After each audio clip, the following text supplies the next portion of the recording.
Welcome to Mrs. V's Reading Corner, where you can enjoy books for educational, fun, or even bedtime stories. Please take the time to like this video, comment below with how you enjoyed it, book suggestions, and more. And don't forget to subscribe to my channel to get all the new books that I post first. Volcanoes, Nature's Incredible Fireworks by David L. Harrison, illustrated by Cheryl Nathan. Earth is never still. Every day, somewhere, it trembles and quivers. Every day, somewhere, volcanoes erupt. From far off, they look like beautiful fireworks. But up close, a volcano is no fun. What looks like sparks are fiery blocks of melted rock called lava. Gases and geysers of scalding hot steam, grounded up rock, and gritty ashes blast into the sky and turn the sky black. If too much gas is trapped inside, part of the mountain may blow off, hurtling rocks heavier than elephants for miles. Some explosions cause floods, mudslides, and avalanches that roar downhill, destroying everything in their path.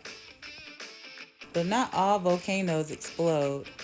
If enough gas escapes first, red rivers of lava flow out through the cracks and crevices. Some kinds of lava ooze and slide slowly, others streams down the mountain as quickly as cars and city traffic. How do rocks get so hot they melt? What causes volcanoes? The answers lie deep beneath our feet in four parts of the earth: the crust, the mantle, the outer core, and the inner core. The crust is where we live. It's covered by land and oceans. In places under the seas, the crust is only 3 miles deep. It may be 43 miles thick beneath the mountains. Below the crust, the mantle stretches down 1,800 miles. Rocks there melt to a gooey paste or tar called magma. The core is a huge ball, more than 2,100 miles to its center. It is mostly iron so hot that the outer core is liquid, but the inner core is solid.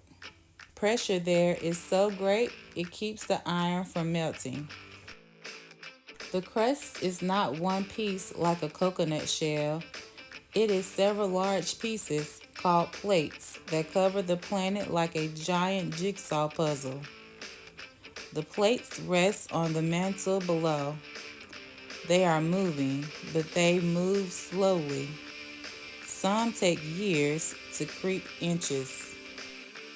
Where two plates meet, the force is so great that rocks bend or even break. That sends tremors called earthquakes through the ground.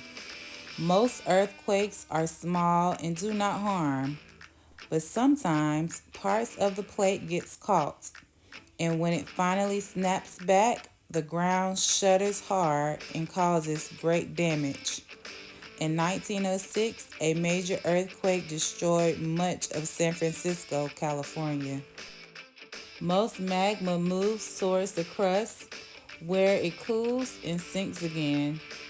But some magma breaks through weak spots by rising through cracks like chimney flukes until at last it bubbles or blasts free onto the surface.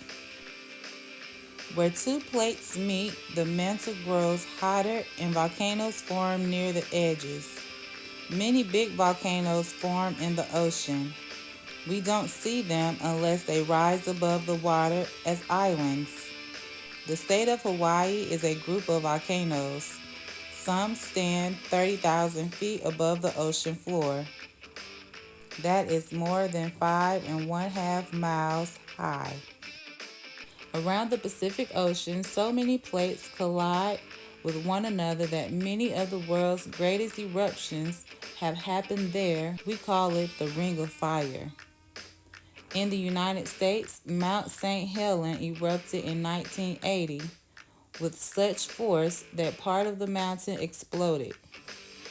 One of the most famous volcanoes in history is Mount Vesuvius in Italy. When it erupted in AD 79, it buried the cities of Pompeii and Herculaneum under ash, mud, and lava.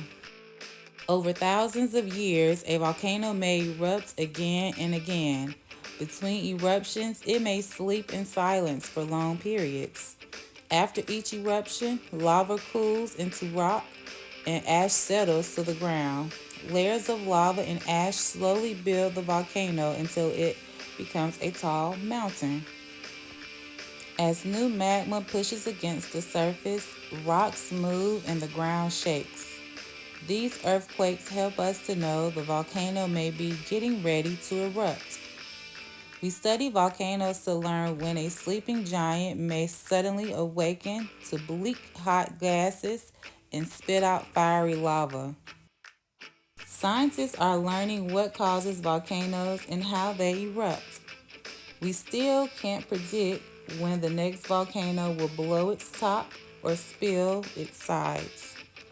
But three things we know for sure: volcanoes are beautiful, they are dangerous, and they are nature's incredible fireworks. The end.